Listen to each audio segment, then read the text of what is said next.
और सबसे ज्यादा सहनशीलता अगर किसी को चाहिए तो वो भारत भूमि की मेरी माताओं को चाहिए, क्योंकि एकदम कोई ने कुछ बोला और आप एकदम उसका पलटवार कर दिए, कोई ने कुछ बोला और आपने उसको अपशब्द कह दिया, कोई ने कुछ बोला और आपने उसके ऊपर कुछ कह दिया। ना ना ना, अरे मत बुरे कर्म कर बंदे वरना पछताएगा, भगवान की आंखों से तू बच नहीं पाएगा, तू बच नहीं पाएगा। अरे ओ अज्ञानी मत कर नादानी, अरे ओ अज्ञानी मत कर नादानी। तेरे कर्म का फल भी तू ही पाएगा, जैसा किया तूने तेरे आगे आएगा। मत बुरे कर्म कर बंदे वरना पछताएगा, भगवान की आंखों से तू बच नहीं पाएगा, तू बच नहीं पाएगा। कोई कुछ कहे, आप उस जगह पर मौन रहना चालू करो। कोई गलत चीज हमारे पास में आ जाए, आप उसका त्याग करना चालू करो। कोई ने आपको गाली दे दी, आप उसका त्याग कर दीजिए। त्याग किसका करना? व्यक्ति का त्याग नहीं करना, गाली का त्याग करना। कोई गलत विचार मन में आ रहा है, त्याग उसका कर दीजिए। त्याग व्यक्ति का नहीं करना, हमें गलत विचार का त्याग करना, गलत सोच का त्याग करना, गलत दृष्टि का त्याग करना। कई लोगों को देखा है हमने,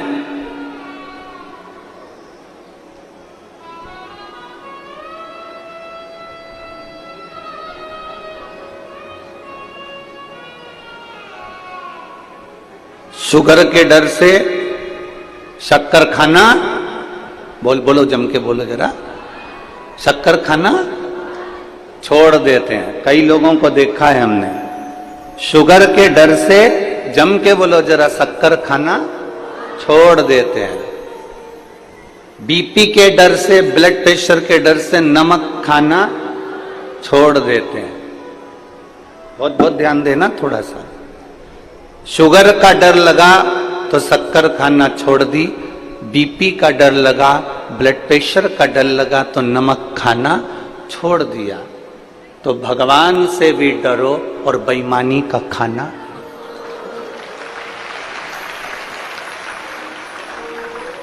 बेकार खाना छोड़ो। शुगर से डरे तो शक्कर खाना छोड़ी है, बीपी से डरे तो नमक खाना छोड़ा है। परमात्मा से थोड़ा सा डरिएगा और डर करिए। कोई गलत किसी ने कह दिया, हमें उस गलत बात को छोड़ देना। कोई गलत व्यसन आ गया, उस व्यसन को हमें छोड़ देना। गलत विचार आ गया, उस गलत विचार को हमें छोड़ देना। गलत कोई ने गाली दे दी, उस गाली को हमें, व्यक्ति को नहीं छोड़ना, उस गाली को छोड़ देना। मेरे भगवान कृष्ण को तो उनके बुआ के लड़के ही गाली बक रहे थे। मेरे भगवान कृष्ण को उनके बुआ के लड़के ही गाली बक रहे थे। इतनी गालियां दी गई, इतनी गाली दी गई, भगवान कृष्ण सुनते रहे। सुनते सुनते भगवान कृष्ण से कहा गया कि आपका बुआ का लड़का है, इसको तुम अब हटाओ यहां से, तुम्हारा संबंध खत्म कर दो, तुम्हारी रिश्तेदारी बंद कर दो। भगवान कृष्ण कहते रिश्तेदारी बंद नहीं करूंगा, गाली को दूर कर दूंगा। हम क्या करते हैं, किसी ने हमको गाली दी तो हमने उससे बोलना, अरे जम के तो बोलो जरा, बोलना बंद कर दिया। सास ने गाली दी तो बहू ने तबेले जैसा मुंह बना लिया, भगोने जैसा मुंह बनाया, आज के बाद मैं सास से बात नहीं करूंगा। सास ने तुम्हारे बच्चे को डांट लगाई तो तुमने अपने बच्चे से कह दिया अब मत जाना दादी के पास में। आप दादी के पास जाने की जरूरत नहीं है, तेरी दादी अच्छी नहीं है, तुझे डांटती है ना, तुझे गुस्सा करती है ना, तुझे टॉफी नहीं दिलाती ना, तुझे आइसक्रीम नहीं दिलाती ना, बल्कि बहू को चाहिए कि बच्चे से कहे तेरी दादी बहुत अच्छी है। घर में अगर डांटेगी नहीं ना तो तू अच्छा नहीं बन पाएगा, इसलिए उसका डांटना जरूरी है। हम उसको गलत सीख दे रहे हैं, हम उसको गलत बात बता रहे हैं। किसी ने डांट दिया, हमने उससे बोलना बंद कर दिया। अरे यहां तक शंकर जी के मंदिर में जाऊं ना, बहुत सारी माताएं शिव जी के मंदिर में गई और शंकर जी को जल चढ़ा रही थी, किसी ने जम के ठेसा मार दिया ना एकदम टुल्ला जम के, तो लोग उससे भी बात करना बंद कर दे। कोई अपशब्द कह रहा है तो हमने बात करना बंद कर दी, कोई ने गाली दे दी तो हमने बात करना बंद कर दी, कोई ने आड़ा टेढ़ा बोल दिया तो हमने बात करना बंद कर दी, कोई ने कुछ कह दिया तो हमने बात करना बंद कर दी। शिव महापुराण की कथा कहती है बात करना कभी बंद मत करो। कोई कुछ भी बोले, आग लगे बस्ती में, अपन रहो मस्ती में। क्या किसको रोइए, चादर तान के सोइए। अपने को मतलब नहीं होना चाहिए, अपने को तो खुशी होना चाहिए, अच्छा है हमारे पाप निकल रहा है। कोई ने आपको गाली दे दी ना, समझ लेना आपके पाप निकल रहे हैं। कोई ने आपको अपशब्द कह दिया ना, समझ लेना आपके पाप धुल रहे हैं। कोई आपको आड़ा टेढ़ा बोल दिया ना, समझ लेना आपके पाप सब समाप्त हो रहे।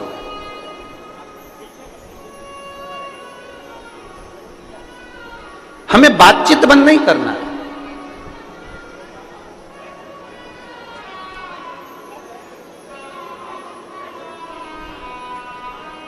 भगवान नारायण के चरणों में कौन बैठी रहती हैं? बोलते जाओ जरा, परत बड़ा वालों, तुम्हारी आवाज यहां तक आना चाहिए। कौन बैठी है? लक्ष्मी जी। गणेश जी के बाजू में कौन कौन है? रिद्धि सिद्धि। ब्रह्मा जी के बाजू में कौन है? ब्रह्मांड। इंद्र के बाजू में इंद्राणी।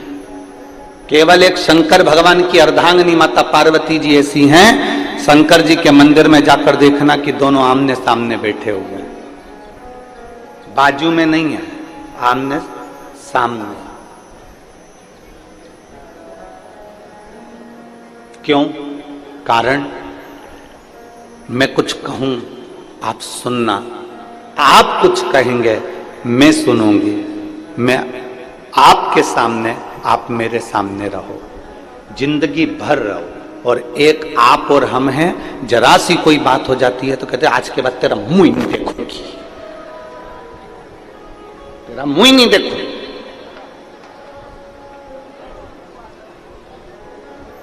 आज के बाद मेरे सामने आना मत, तेरा मुंह ना देखूं मैं। ना ना, शिव पार्वती की कथा कर रही है, कितना भी क्लेश हो जाए, कितना भी विवाद हो जाए, कितनी भी गलत बात हो जाए, तो भी अपनी बोलचाल बंद नहीं करना अपना।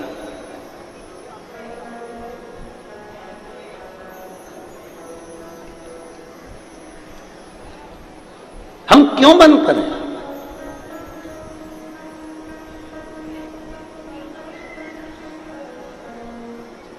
शिव जी को ज्यादा क्रोध आता था कि पार्वती जी को ज्यादा क्रोध आता था? अब दोनों का संतुलन करिए जरा। अगर आप मां भवानी का दर्शन करोगे, कालका रानी का दर्शन करोगे, काली माता का दर्शन करोगे, चामुंडा का दर्शन करोगे, तो तुम्हें लगेगा कि किसको क्रोध ज्यादा आता है?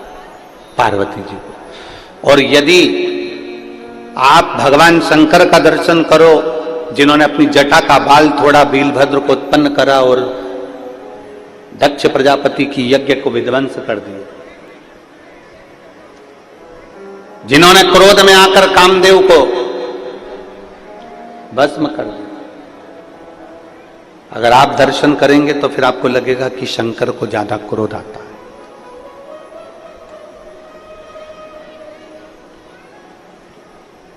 पर एक बार भी शंकर भगवान के मुख से यह नहीं निकला कि पार्वती तुझे क्रोध आता है। पार्वती जी ने एक बार भी मुख से यह नहीं कहा कि भोलेनाथ तुमको क्रोध आता है, क्योंकि ना शंकर भगवान को पार्वती में क्रोध नजर आ रहा है, ना पार्वती को शिव जी में क्रोध नजर आ रहा है। ये दोनों एक दूसरे में वात्सल्यता देख रहे हैं, क्योंकि जिसके अंदर जो भरा होता है सामने वाले में वो नजर आना प्रारंभ हो जाता है। पति चिल्ला रहा है, पति अपशब्द बोल रहा है, और चिल्लाते चिल्लाते इतने में पत्नी ने दो शब्द कह दिए तो पति चिल्लाकर बोला, ये देख कितना गुस्सा कर रही है, अपने पति से ऐसे बात करना चाहिए? पति पत्नी से कह रहा है। अब यही बात अगर पत्नी पति से कह दे तो तुम पहले अपने आप को तो देखो, तुम कितना गुस्सा कर रहे हो, तुम कितना क्रोध कर रहे हो। दुकान पर रहते हो तो अच्छे रहते हो, बाहर रहते हो तो अच्छे रहते हो, और घर में आते हो तो इतना क्लेश करते हो। बस ये बात पत्नी ने कही, इतने में तो पति ने गाड़ी की चाबी ली, भुड़ भुड़ भुड़ भुड़ पहुंचा।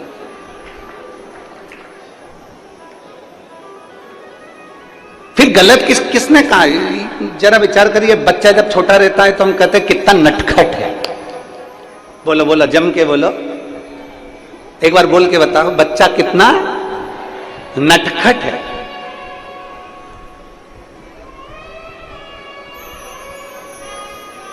केवल बच्चा जब छोटा रहता है तब उसको कहा जाता है कि बच्चा कितना नटखट है। जब बड़ा होता है तो नट सारे ढीले हो जाते हैं और बुढ़ापे आते आते से केवल खटखट ही रह जाती है।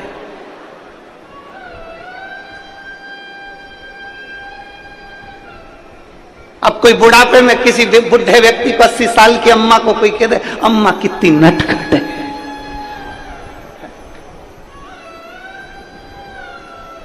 अब कोई कहे, हम हमारे जजमान को कह दे श्री ओम प्रकाश जी को कि ओम प्रकाश जी तुम कितने नटखट हो। अब कोई कहे, अवस्था में कोई नटखट कहेगा?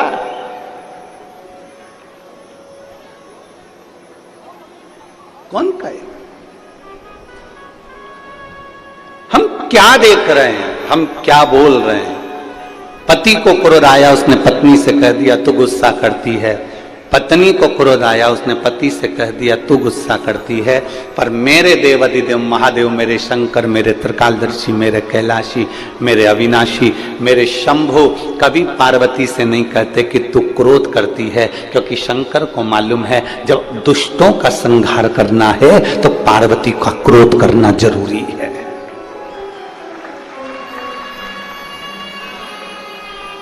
जब दुष्टों का संहार करना है तो पार्वती का क्रोध करना जरूरी है। अनायास क्रोध माता पार्वती कभी नहीं करी है। लक्ष्मी जी ने गुस्सा करा, अनायास करा। भगवान नारायण हंस दिए, लक्ष्मी जी को देखकर लक्ष्मी जी को क्रोध आ गया। लक्ष्मी जी ने श्राप दे दिया नारायण को, मैं तुम्हें श्राप देती हूं, तुम्हारा शीश कटेगा और घोड़े का मुंह लगेगा क्योंकि तुम घोड़े जैसे हंसे हो। और भगवान विष्णु का शीश कटा, घोड़े का मुख लगा, हयग्रीव अवतार हो गया। घोड़े का मुख लगा, हयग्रीव अवतार हुआ लक्ष्मी जी के कारण। यहां क्रोध लक्ष्मी जी को नहीं आना था, पर क्रोध आया। अनायास क्रोध लक्ष्मी जी को आ सकता है, अनायास क्रोध ब्रह्माणी को आ सकता है। ब्रह्माणी को क्रोध आया ब्रह्मा जी के ऊपर जब यज्ञ कर रहे थे पुष्कर राज की भूमि पर।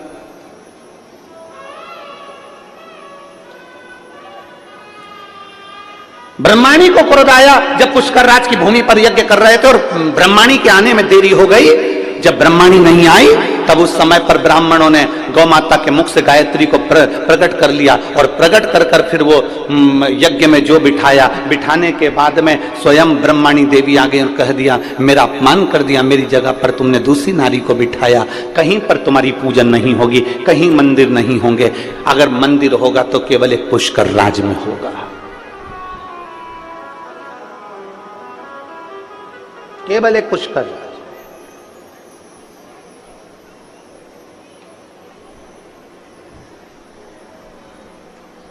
उसके सिवा कहीं मंदिर नहीं।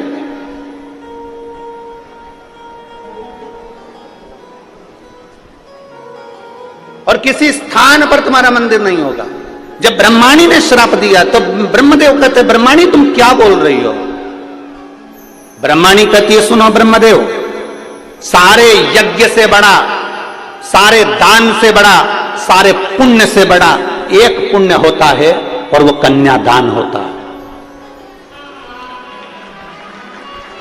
सारे यज्ञ से बड़ा, सारे दान से बड़ा, सारे पुण्य से बड़ा एक पुण्य होता है और वो कन्यादान होता है। इसके सिवा कोई दान बड़ा नहीं कन्यादान के आगे। इसलिए हम हमारी भारत माता की पुत्रियों से, भारत माता की बेटियों से प्रत्येक कथा में निवेदन करते हैं कि मेरी बेटियों, तुम कितनी भी ऊंची पढ़ाई करना, कितनी भी अच्छे ऑफिस में काम करना, पर अपने पिता को कन्यादान का मौका जरूर देना।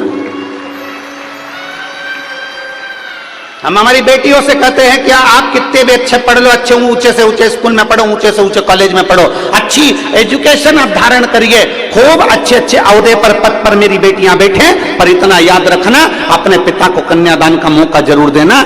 जरा सी चाउमीन के चक्कर में और 10 रुपए के पेट्रोल और डीजल के चक्कर में, भुड़ भुड़ के चक्कर में, किसी एरे गिरे नत्थु खेरे के चक्कर में मत आ जाना। अपने माता पिता को कन्यादान का मौका जरूर देना।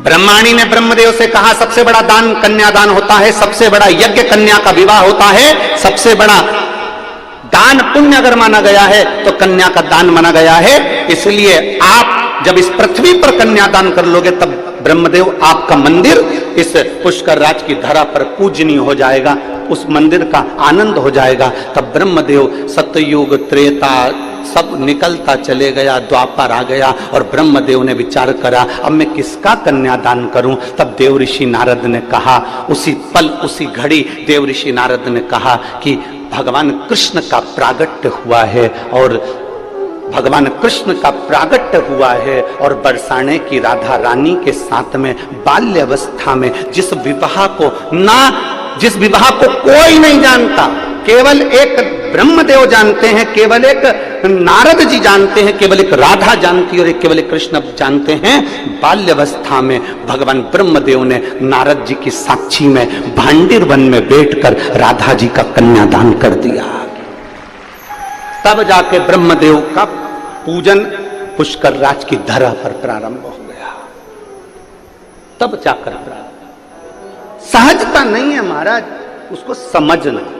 इस विवाह को केवल ब्रह्मदेव जानते हैं, इस विवाह को केवल नारद जी जानते हैं, इस विवाह को केवल अगर जानते हैं तो राधा और कृष्ण जानते हैं, इसके सिवा वो विवाह कोई नहीं जानता। वो गोपनीय विवाह जो भांडिर वन में किया गया। लक्ष्मी जी ने क्रोध करा भगवान नारायण को, घोड़े का मुख लगा। ब्रह्माणी ने क्रोध करा ब्रह्मदेव को, स्वयं पुष्कर राज में केवल पूजे गए, बाकी के कहीं नहीं पूजे गए। तो यहां मेरी पार्वती मैया अनायास क्रोध नहीं करती, मेरी पार्वती मैया हर कभी क्रोध नहीं करती।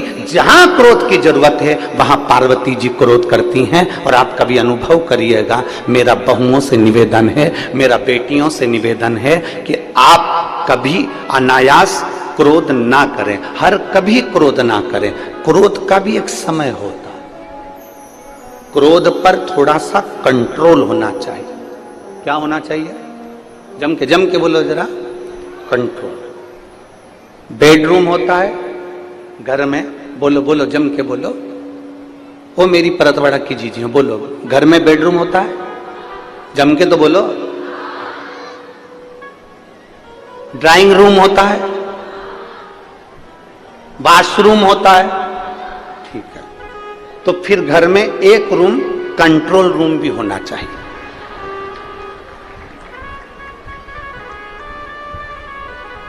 बेडरूम है ना, इधर वाली जी जरा बोलो तो बेडरूम है ना, ठीक है।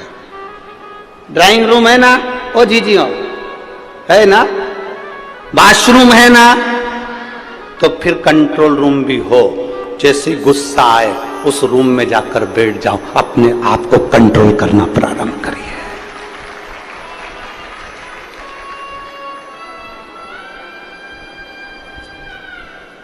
मुख पर गालियां आए उस रूम में जाकर बैठ जाओ, गालियों पर कंट्रोल होना जरूरी है। गलत विचार आए कंट्रोल रूम में पहुंच जाओ, कंट्रोल करिए अपने गलत विचारों पर। आपकी वाणी अब शब्द बोल रही है, किसी व्यक्ति के लिए अब शब्द तुम्हारे मुख से निकल रहा है, किसी के लिए आड़ा टेढ़ा निकल रहा है, किसी के लिए गाली निकल रही है, किसी के लिए ताने निकल रहे हैं। अपने भीतर जो भरा है वो ही तो बाहर निकल रहा है, जो भरा है वही तो निकल रहा है। गुलाब जामुन खाओगे, आम की डकार आएगी क्या? अरे बोलो तो जम के। कल यहां पर एक वीडियो चल रहा था परतवाड़ा का कि यहां पर वो केरी का झोलिया मिल रहा था, क्या बोलते हैं इधर महाराष्ट्र में, केरी का पना, यहीं कहीं मिल रहा था वो, उसका वीडियो बहुत चल रहा है, ठीक है। और केरी का पना लोग बांट रहे थे, केरी का पना निःशुल्क सबको दे रहे थे, गिलास भर भर के लोग पी रहे थे। अब तुमने केरी का पन्ना पिया, ठीक है, अरे बोलो तो जम के। अब केली का पन्ना पीने के बाद में जलेबी की डकार आएगी क्या? काय की डकार आएगी? केरी के पन्ने की। जो अंदर भरा है डकार भी तो उसी की आएगी। अंदर अगर विकार भरे हैं तो विकार की डकार आएगी, गालियां भरी है तो गालियां ही डकार में निकलेगी, अपशब्द भरा है तो अपशब्द निकलेगा, घृणा भरी है घृणा निकलेगी। तुम्हारे अंदर जो भरा होगा जब तुम बोलोगे तुम्हारे अंदर से वही निकलेगा जो तुम्हारे अंदर कूट कूट कर जो घृणा नफरत अपशब्द भरा पड़ा है वो निकलेगा, बाहर निकलेगा।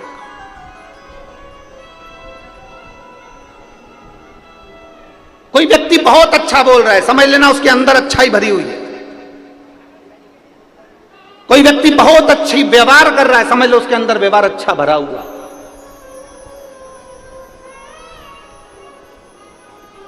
इसलिए बारंबार कहते, इसलिए अवगुण बहुत किए दयालु मैंने अवगुण बहुत किए, और मुख तो दिया रे तूने दाता बन के, मुख तो दिया रे तूने दाता बन के, पर कभी नहीं भजन कियो दयालु मैंने अवगुण बहुत किए। मुख तो तूने दाता बनकर दे दिया, पर मैंने इस मुख से केवल 24 घंटे लोगों की बुराई निंदा अपशब्द ताने गालियां आड़ा टेढ़ा बोलता रहा। और कान दिए रे तूने, बोलो बोलो बोलो, दाता बन के, पर कभी नहीं सत्संग सुनो। जब भी सुना केवल चुगली, केवल बुराई, केवल अपशब्द, केवल ताने, केवल गाली, केवल आड़ा टेढ़ा। और नयन दिए रे तूने, बोलो बोलो जम के बोलो जरा, दाता बन के, कभी नहीं दर्शन कियो, केवल दूरदर्शन कियो। दर्शन नहीं, केवल दूरदर्शन कियो। चित्र अच्छा देखोगे तो चरित्र भी अच्छा होगा। ये बहुत सारे सीरियल, बहुत सारे नाटक टीवियों में आते हैं, बहुत सारे सीरियल। एक लड़की ने शादी कर ली, एक जगह से उसने थोड़ा बहुत धन दौलत लेकर छुटकारा कर लिया, दूसरी जगह शादी कर ली, फिर उसने तलाक कर लिया, तीसरा पति मिला, उसने भी उसको अपशब्द किया, उसने उसको भी छोड़ दिया, चौथा पति विदेश में ढूंढा, उससे शादी कर ली, उसके साथ जाने की तैयारी कर ली। वहीं पे बेटा बेटी सब नाटक देख रहे थे। उन्होंने सोचा ऐसा होता है, पर नाटक में वो हो सकता है, पर ओरिजिनलिटी में तो बेटी केवल एक के घर ब्याह कर जाए और वहां अच्छे से रहे, ये माँ बाप की आशा रहती है, ये माता पिता की आशा रहती है। बेटी जाए ब्याह कर, उसका पति आदर करे, उसका पति सम्मान करे, उसका पति सत्कार करे।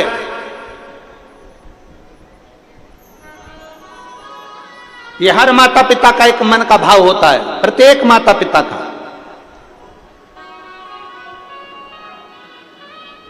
इसलिए शिव महापुराण की कथा कहती है, तीन चीजें भगवान शंकर के साथ माता पार्वती का विवाह करते समय, भगवान शंकर के साथ विवाह करते समय भगवान हिमालय राज ने शंकर भगवान में तीन चीजें देखी। तीन चीजें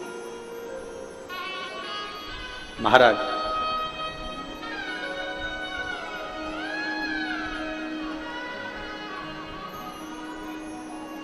पार्वती जी के पिता हिमालय राज ने शंकर जी के साथ विवाह करते समय तीन चीजें देखी।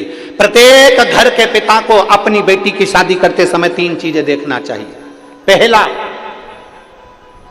संपत्ति मत देखना, कुल देखना, अच्छा कुल है कि नहीं, इसके घर में कहीं लड़कियों के साथ, बहुओं के साथ अत्याचार तो नहीं हो रहा है? इसके घर में बेटियों के साथ में अपशब्द तो नहीं बोले जा रहे? हिमालय राज ने पार्वती जी का विवाह करते समय 3 चीजें देखी थी। प्रत्येक घर का पिता बेटी की शादी करते समय 3 चीजें देखे। संपत्ति मत देखना, तुम्हारी बेटी के भाग्य में संपत्ति होगी तो वो ढेरों की संपत्ति बनवा देगी, और अगर भाग्य में नहीं होगी तो पेट्रोल पंप भी बिगवा देगी। उसका क्या? अगर संपत्ति देखोगे, 4-4, 5-5 गाड़ी देखकर लड़की की शादी कर दी, पेट्रोल पंप देखकर लड़की की शादी कर दी, दुकान देखकर लड़की की शादी कर दी, और मालूम पड़े वो धीरे धीरे धीरे धीरे लड़का ना जाने कौन से दोस्तों की संग बैठ गया, और मालूम पड़े एक बार शेयर मार्केट में बैठा, डब्बा गोल करके आ गया, पूरा पेट्रोल पंप, गाड़ी ने बंगला सब 2 मिनट में चले गया। इसलिए शास्त्र कहता है संपत्ति मत देखो, बेटी की शादी करने से पहले कुल देखिए। दूसरे नंबर पर बेटी की शादी करने वाले पिता को दूसरी चीज देखना चाहिए जो हिमालय राज ने देखा। चेहरा मत देखना, लड़के का चरित्र देखना कि वो बेटी के लायक है कि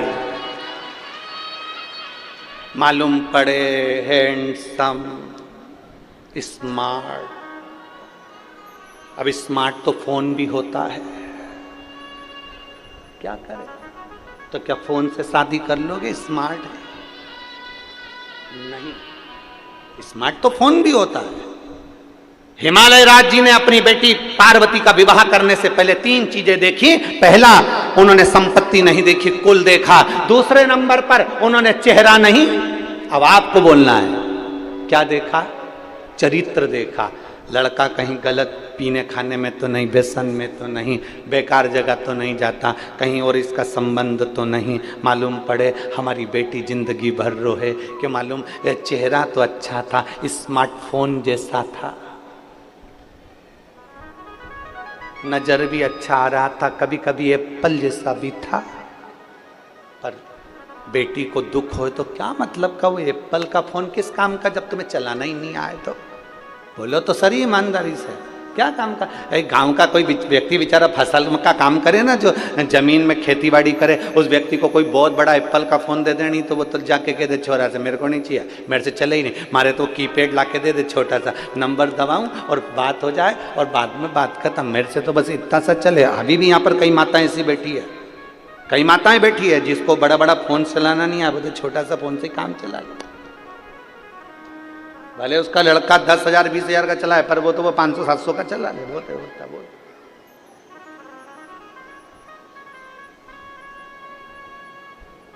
उसको जरूरत ही नहीं। चेहरा मत देखना, क्या देखना? चरित्र देखना। शिव महापुराण की कथा कहती है उसका धन नहीं, उसकी कमाई नहीं। शिव महापुराण की बात कथा कहती है, तीसरे नंबर पर कहती है कि उसका धन वैभव सब अलग चीज है। तीसरे नंबर पर शिव महापुराण हिमालय राज की कथा कहती है पार्वती जी के विवाह के लिए कि लड़के की संगति देखो,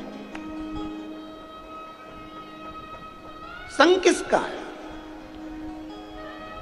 ए मेरी परतवाड़ा की जीजी और जितने भारत भूमि के जितने भक्त शिव महापुराण की कथा को इस परतवाड़ा की धरी से श्रवण कर रहे हैं, इस भूमि से सुन रहे हैं, जो अपने आस्था चैनल पर, फेसबुक, यूट्यूब पर, मोबाइलों पर इस कथा को सुबह 9:30 बजे से 12:30 बजे तक सुन रहे हैं, उनसे निवेदन करेंगे 3 चीजों का स्मरण आपके जीवन में रहे। एक, धन मत देखो, कुल देख लो। दूसरा, संपत्ति मत देखो, लड़के की संगति देख लो। और तीसरा, चेहरा मत देखो, चरित्र देख लो, तो तुम्हारी लड़की कभी दुखी नहीं हो सकती, वो सुखी ही रहेगी, सुखी रहेगी।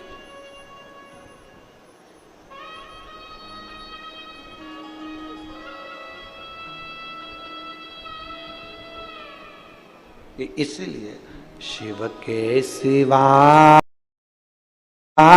कहीं दिल ना लगा, शिव के सिवा कहीं। एक बुजुर्ग व्यक्ति मरते मरते 4 बातें अपने लड़के को कहकर गया, और 4 बात परतवाड़ा के एक एक व्यक्ति के दिल में बैठना चाहिए। एक बुजुर्ग व्यक्ति मरते मरते 4 बातें अपने लड़के को कह गया, बेटा छांव में जाना, छांव में आना। बेटा घर में चमड़े की एक दीवार रखना। पहली बात क्या बोली? बेटा जम के बोलो, परत बड़ा वाला, छांव में आना, छांव में जाना, घर में एक चमड़े की दीवार रखना। तीसरी बात कही, मीठा ही मीठा खाना, मीठा ही मीठा। और चौथी बात कही, अपनी पत्नी को डांटना है तो बांध के डांटना। अपनी पत्नी को डांटना है तो बांध कर डांटना। ये 4 बातें बुजुर्ग कहकर चले गया। लड़के ने अमल करना प्रारंभ कर दिया। छांव छांव जाओ, छांव छांव आओ। तो लड़के ने क्या करा, अपनी दुकान तक, अपने घर से लेकर दुकान तक टेंट लगवा दिया। छांव में जाता, छांव में आता। लड़के ने सुना पिताजी ने कहा कि चमड़े की दीवार घर में रखना, तो जब गांव में कोई भैंस मरी, उसका चमड़ा लाकर उसने निकलवा के अपनी दीवार पे टांग दिया। चमड़े की दीवार, बदबू मारने लगा घर। तीसरी बात, मीठा ही मीठा खाना, इतना मीठा खाया कि शुगर हो गई। और चौथी बात, अपनी पत्नी को पहले बांधता फिर डांटता। एक दिन पत्नी छूटकर अपने मायके चली गई और अपने पिता से कहा, पिताजी से कहा, पापा मुझे नहीं जाना, बहुत गंदा माहौल है। पहले तो अच्छे थे, पर जब से पिताजी मरे 4 चीजें इनको बताकर चले गए, मीठा ही मीठा खाओ, चमड़े की दीवार रखो, और पत्नी को जब भी डांटना तो बांध कर डांटना, और छांव छांव जाना, छांव छांव आना। जमाई आया अपनी पत्नी को लेने के लिए। ससुर ने कहा, बेटा क्या बात है, तुम पहले तो ऐसे नहीं थे, तुम पहले ऐसे नहीं थे बेटा, क्या हुआ? तो कहा, मैंने अपने पिताजी का कहना माना है। मेरे पिताजी मरने से पहले ये सब चीजें बोल कर गए थे, बस बता ही रहे थे 4 चीजें, और पिताजी मर गए, उन्हें समझाया नहीं मुझको। मैंने जो सुना वैसा मैंने करा। पिताजी कह गए थे छांव में जाना, छांव में आना, तो मैंने अपनी दुकान तक, घर से लेकर दुकान तक टेंट लगवा दिया।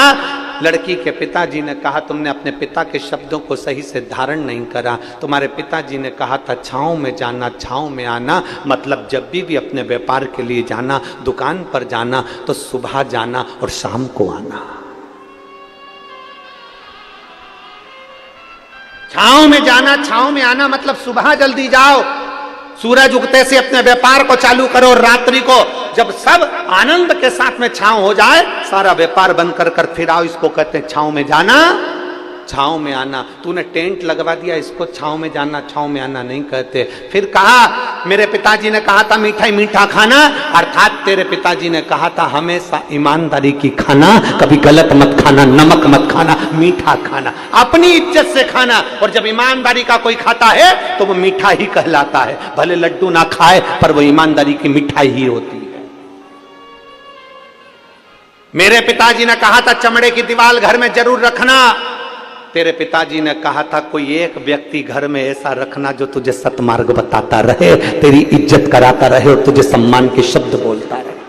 चमड़े की दीवार मतलब वो व्यक्ति जो तुमको उन्नति की सीढ़ी पर लेकर जाए। चमड़े की दीवार से मतलब है वो व्यक्ति जो चमड़े का शरीर है जिसका, और तुम्हें ज्ञान उपदेश दे, तुम्हें समझाए, तुम्हें अग्रण्य लेकर जाए, वो चमड़े की दीवार के बराबर होता है। घर में एक चमड़े की दीवार रखना मतलब एक मित्र, एक परिवार का सदस्य ऐसा रखना जो तुम्हें सतमार्ग बताए, वो चमड़े की दीवार है।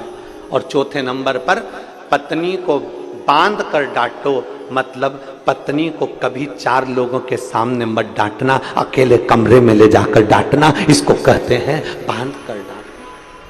तू अपनी पत्नी की इज्जत क्यों गिरा रहा है? 4 दोस्तों के सामने पत्नी को अपशब्द कह दिया, रिश्तेदार आए तो उनके सामने अपशब्द कह दिया, नंदे आई तो उनके सामने अपशब्द कह दिया, नंदोई आए तो उनके सामने अपशब्द कह दिया, छोटे कई देवरानी खड़ी रहती है और पति आया और अपनी पत्नी को डांट दिया। 4 देवरानी के सामने उस जेठानी की क्या इज्जत होगी, उसका सम्मान क्या होगा? 4 दोस्तों की पत्नी के सामने आए और डांट दिया, उन 4 दोस्तों की पत्नी के सामने पत्नी की इज्जत क्या होगी? इसलिए उस ससुर ने, उस पिता ने कहा था कि पहले बांधना फिर डांटना, अर्थात अपनी पत्नी को कहीं 4 लोगों के सामने कुछ मत कहना, कहना तो कमरे में ले जाकर कहना। बस इतनी सी बात थी। उस व्यक्ति ने चरण पकड़ लिए, ससुर जी मैंने अपने पिता के शब्द को गलत सोच लिया था, मैंने अपने पिता के शब्द को गलत सोच लिया था। हम निवेदन करना चाहेंगे, दुनिया के कई लोग कथाओं को थोड़ा थोड़ा सा काट लेते हैं और उसको गलत तरह से पेश कर देते हैं। कभी बन सके गलत तरह से पेश करने से पहले उस कथा को पूरी सुनना कि सियोर वाले महाराज ने बोला क्या था। उस कथा को पूरी निकालिए, सुनिए, इसके बाद आप कहिए कि कथा गलत है कि सही है। कहने वाला कुछ भी कह दे, अपशब्द बोलने वाला अपशब्द कह दे। एक बहू ने कुछ कहा, सास ने गलत मतलब निकाल लिया। 4 तरह के लोग होते हैं, 4 तरह का मतलब निकालते हैं। पहले कथा को पूरा सुनो कि उस कथा का विस्तार वर्णन क्या करा गया है, उस कथा में बोला क्या गया था, उस कथा में कहा क्या गया था। छोटी सी बात लोगों ने, जैसे लोग कह दिए बेलपत्री पर, अरे गुरुजी ने क्या कहा था, पहले मेहनत करो, अपनी पूरा परिश्रम करना, फिर एक बेलपत्र शहद की ले जाकर समर्पित करना देवाधिदेव महादेव को। लोगों ने आधा काटा, आधा छाटा, थोड़ा सा निकाला और प्रस्तुत कर दिया। उसको समझो, कहां से बोला गया है, कहां से लिया गया है, क्यों बोला गया है, किस लिए बोला गया है, उस प्रसंग को समझने की जरूरत है। उठाया, कह दिया, प्रस्तुत कर दिया ना। उस लड़के ने अपने पिता के 4 वचन को गलत सोच लिया था। टेंट लगवा दिया, मीठा ही मीठा खाया, शुगर हो गई, भैंस मर गई, चमड़ा लाकर दीवार पर टांग लिया, चमड़े की दीवार हो गई, और पत्नी का हाथ बांध कर डांटे। तो ये कहां की रीति है? पिता के शब्द को समझना जरूरी है, व्यक्ति के शब्द को समझना जरूरी है। घर में सास बोलती है, बहू को समझना जरूरी है, और बहू बोले तो सास को समझना जरूरी है। इतनी जल्दी निर्णय पर मत पहुंचना कि मुझे अब इसके साथ नहीं रहना। नहीं, साथ रहो और साथ रहकर उसको अच्छा करने का प्रयास करो कि मेरी जिंदगी इसी को ठीक करने में करना है। अब दूसरे को अच्छा करना है तो पहले क्या करना पड़ेगा? जम के बोलो जरा। बहू को अच्छा बनाना है तो सास को क्या करना पड़ेगा? बोलो बोलो, जम के बोलो री परतवाड़ा वाली जी। पहले क्या करना पड़ेगा? खुद को अच्छा बनना पड़ेगा। गायत्री परिवार वाले कहते हैं हम सुधरेंगे, बोलो बोलो जम के, हम सुधरेंगे युग सुधरेगा, हम बदलेंगे युग बदलेगा। पहले बदलना किसको पड़ेगा? हमें अपने आप को। पहले सुधरना किसको पड़ेगा? हमें अपने आप को। जब हम ही नहीं सुधर रहे तो फिर दुनिया क्या सुधरेगी? हम ही नहीं सुधर रहे। एक पंडित जी प्रवचन में कह रहे थे 4 महीना चतुर्मास में बैंगन नहीं खाना चाहिए। पंडित जी प्रवचन में कह रहे थे 4 महीना चतुर्मास में बैंगन नहीं खाना चाहिए। पंडित जी घर गए, उनकी पत्नी ने मूंग की दाल बनाई। पति चिल्ला कर दौड़ा, मैं अभी परसों के दिन बैंगन लेकर आया था, तूने बैंगन नहीं बनाया। पत्नी बोली तुम्ही ने तो प्रवचन में कहा था कि चतुर्मास में 4 महीना बैंगन नहीं खाना चाहिए। पति माथा ठोक कर बोला चौकी की कथा को चूल्हे तक क्यों लाई? वो तो मैं प्रवचन में कह रहा था, तूने अपने आप में अमल कर लिया। हम जो कहें पहले अपने आप में अमल करना चाहिए। हम जो बोलें पहले अपने आप पर अमल करना चाहिए। हम बहू को कह रहे हैं बेटा ऐसा रही है, बेटा ऐसा करिए। हम खुश हो रहे हैं अपने जमाई को देखकर। यहां जितनी माताएं बैठी हैं सब अपने जमाई को देख के बड़ी खुश होती हैं। मेरा जमाई इतना बढ़िया, मेरी लड़की को रोज घुमाने ले जाता है। मेरा जमाई इतना बढ़िया, मेरी बेटी कह दे तो मायके लेकर आता है। और वही की वही जो तुम्हारा जमाई कर रहा, वही की वही तुम्हारा छोरा तुम्हारी बहू के साथ करे तो क्यों बुरा लगे? फिर क्यों बुरा लगता? मेरा जमाई मेरी बेटी को मायके लेकर आता है, मेरा जमाई मेरी बेटी को रोज घुमाने ले जाता है, और तुम्हारी बहू को तुम्हारा बेटा रोज गाड़ी पे घुमाने ले जाए तो तुम्हारा मुंह भगोड़ा हो जाए। दूर के ढोल, अरे बोलो तो परतवाड़ा वालों, दूर के ढोल सुहावने। तुम्हारा जमाई बेटी को आइसक्रीम खिलाए तुम्हें अच्छा लगे, मेरा जमाई हीरा, और तुम्हारा बेटा तुम्हारी बहू को आइसक्रीम खिलाए तो जीरो। वो भी तो किसी का जमाई है, वो भी तो किसी की बेटी है। जब तुम्हें मेरा जमाई मेरी बेटी को जब घूमने जाए ना तब गाड़ी दिलाए, जब घूमने जाए वो क्या बोलते हैं, एयर रिंग दिलाए, एयर रिंग। जब घूमने जाए तब उसको अंगूठी दिलाए, और तुम्हारी बहू को तुम्हारा बेटा दिलाए तो बड़े खुश हुआ करो कि जैसे आज आपके जमाई की बात सुनकर आपको गर्व होता है, उसी तरह मेरी बहू के घर के लोगों को भी मेरे बेटे को देखकर गर्व होना चाहिए।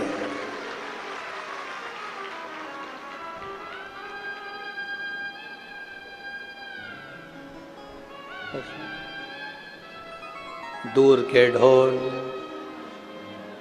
शिव के सिवा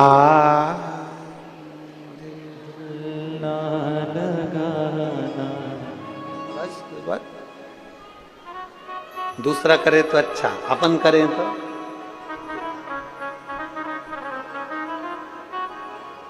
अपन करें तो बेकार। स्वयं को सुधारिए।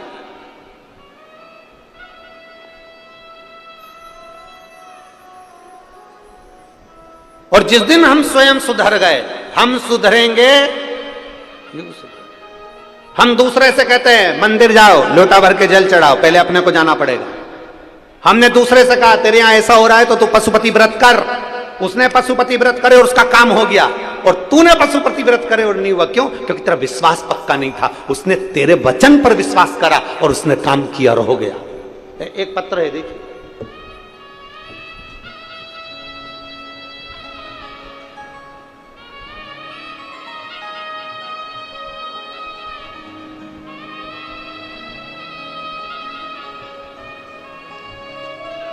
मेरा नाम प्रियंका नंद किशोर मुझे कर है, मैं आकोट जिला अकोला